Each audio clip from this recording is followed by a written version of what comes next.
आजच्या ऑर्डरला असं काय होईल मला वाटलंच नव्हतं. तर आज आम्ही चालू हिमायतनगरला. परत एक ऑर्डर आला आहे बर्थडेचा आणि आज मी ब्लॉग करणार आहे. आणि टास्क दिला मला ब्लॉग कर बनवून. मला येत नाही तसं तर ट्राय करू. हां फर्स्ट ब्लॉग आहे माझा. जाता जाता एकदा हवा चेक केली आणि आम्ही निघालो. एवढ्या उन्हात पण आम्ही थांबलो होतो चहा पिण्यासाठी. चहा पिली आणि परत निघालो हिमायतनगरला. कोई कच्ची डोर नहीं है मैं क्या करूं.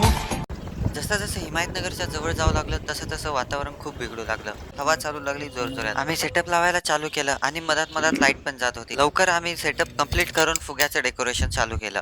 लाईट नसल्यामुळे फुग्याच्या डेकोरेशनला पण खूप टाइम लागला आणि मी क्लिप्स पण नाही घेऊ शकलो. पण फायनली डेकोरेशन कंप्लीट झालं आणि सगळ्यांना पण खूप आवडलं. नंतर मी रीलसाठी डेकोरेशनच्या काही क्लिप्स घेतल्या. तर सगळं आवरून आम्हाला घरी जायला 11 वाजले आणि आमचा ऑर्डर पण खूप चांगल्या प्रकारे कंप्लीट झाला.